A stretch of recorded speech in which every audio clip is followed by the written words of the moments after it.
योगी का अर्थ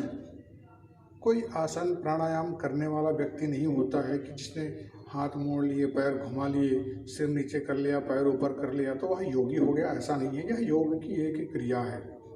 योग का एक छोटा सा अंग है। योगी वह होता है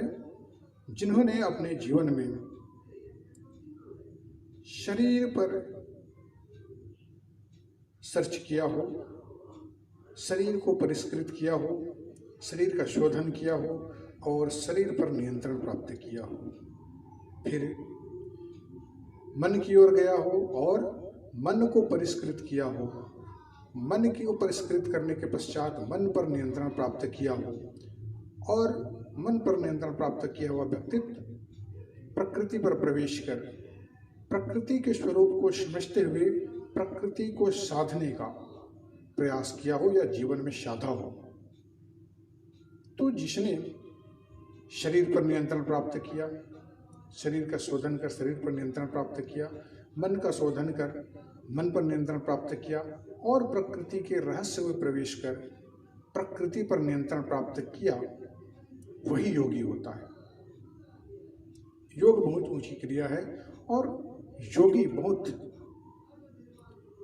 योगी बनना बहुत कठिन क्रिया है, जिसे कहा जाता है ज्ञान की पंथ की बाण की धारा। तो पुस्तक पढ़ लेने से कोई बहुत बड़ा वीरता का विषय नहीं हो जाता कि हम तलवार के धार पर नहीं चल लेते हैं। कोई कर्मकांड कर लेते हैं तो हम किसी तलवार के धार पर नहीं चल लेते हैं, लेकिन योग साधना में, योग के मार्ग में जब हम शरीर को परिष्कृत और नियंत्रित करते हैं, मन को परिष्कृत और नियंत्रित करते हैं, प्रकृति में प्रवेश कर हम प्रकृति पर नियंत्रण प्राप्त करते हैं, तो यह ज्ञान के पंथ के बाण की धारा का पूर्ण व्याख्या है।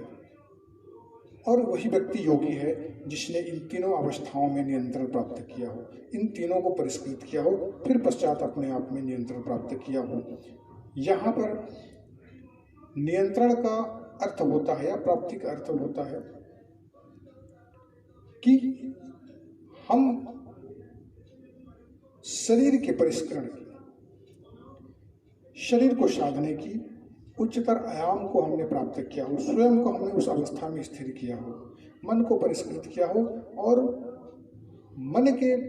उच्चतर आयाम, उच्चतम अवस्था को हमने प्राप्त किया हो, उस अवस्था में हमने स्वयं को स्थिर किया हो, उस अवस्था को हमने प्राप्त किया हो। फिर हम प्रकृति में जाएं और प्रकृति की जो सर्वोच्च अवस्था है, उसके आंतरिक आयाम है प्रकृति के, उस प्रकृति के अंतर आयाम को हमने समझा हो, उस पर नियंत्रण प्राप्त किया हो। तो योगी वही होता है जो इतनी ऊंची अवस्था पर स्थित हो, इस ऊंची अवस्था को प्राप्त किया हुआ व्यक्तित्व हो। योगी कोई आसन प्राणायाम करने वाला, योग सिखाने वाला नहीं होता है। अब आप समझ चुके होंगे कि योग की कितनी ऊंची अवस्था होती है जिसे आपको प्राप्त करना है।